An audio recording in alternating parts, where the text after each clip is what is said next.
റോമർക്കെഴുതിയ ലേഖനം അധ്യായം 15. എന്നാൽ ശക്തരായ നാം അശക്തരുടെ ബലഹീനതകളെ ചുമക്കുകയും നമ്മിൽ തന്നെ പ്രസാദിക്കാതിരിക്കുകയും വേണം.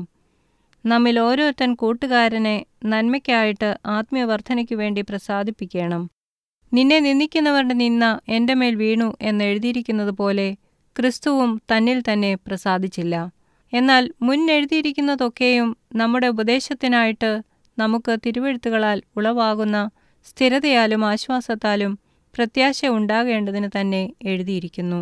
എന്നാൽ നിങ്ങൾ ഐകമത്യപ്പെട്ട് നമ്മുടെ കർത്താവായ യേശുക്രിസ്തുവിൻ്റെ പിതാവായ ദൈവത്തെ ഏക മനസ്സോടെ ഒരു വായിനാൽ മഹത്വീകരിക്കേണ്ടതിന് സ്ഥിരതയും ആശ്വാസവും നൽകുന്ന ദൈവം നിങ്ങൾക്ക് ക്രിസ്തുയേശുവിന് അനുരൂപമായി തമ്മിൽ ഏക ചിന്തയോടിരിപ്പാൻ കൃപ നൽകുമാറാകട്ടെ. അതുകൊണ്ട് ക്രിസ്തു ദൈവത്തിൻ്റെ മഹത്വത്തിനായി നിങ്ങളെ കൈക്കൊണ്ടതുപോലെ നിങ്ങളും അന്യോന്യം കൈക്കൊള്ളുവീൻ.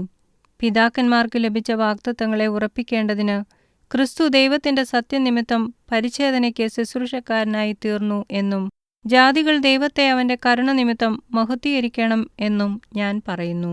അതുകൊണ്ട് ഞാൻ ജാതികളുടെ ഇടയിൽ നിന്നെ വാഴ്ത്തി നിന്റെ നാമത്തിന് സ്തുതി പാടും എന്ന് എഴുതിയിരിക്കുന്നുവല്ലോ. മറ്റൊരിടത്ത് ജാതികളെ അവൻ്റെ ജനത്തോട് ഒന്നിച്ചാനന്ദിപ്പീൻ എന്നും പറയുന്നു. സകല ജാതികളുമായുള്ളവരെ കർത്താവിനെ സ്തുതിപ്പീൻ, സകല വംശങ്ങളും അവനെ സ്തുതിക്കട്ടെ എന്നും പറയുന്നു. യിശായിയുടെ വേരും ജാതികളെ ഭരിപ്പാൻ എഴുന്നേൽക്കുന്നവനുമായവൻ ഉണ്ടാകും, അവനിൽ ജാതികൾ പ്രത്യാശ വയ്ക്കും എന്ന് യെശയ്യാവ് പറയുന്നു.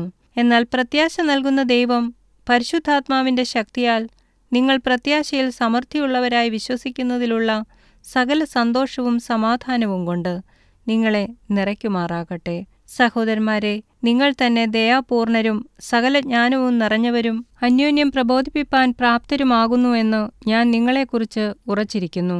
എങ്കിലും ജാതികൾ എന്ന വഴിപാട് പരിശുദ്ധാത്മാവിനാൽ വിശദീകരിക്കപ്പെട്ട് പ്രസാദകരമായി തീരുവാൻ ഞാൻ ദൈവത്തിൻ്റെ സുവിശേഷ ഘോഷണം പുരോഹിതനായി അനുഷ്ഠിച്ചുകൊണ്ട് ജാതികളിൽ ക്രിസ്തുയേശുവിൻ്റെ ശുശ്രൂഷകനായിരിക്കേണ്ടതിന് ദൈവം എനിക്ക് നൽകിയ കൃപനിമിത്തം നിങ്ങളെ ഓർമ്മപ്പെടുത്തും വണ്ണം ഞാൻ ചിലയിടത്ത് അതിധൈര്യമായി നിങ്ങൾക്ക് എഴുതിയിരിക്കുന്നു.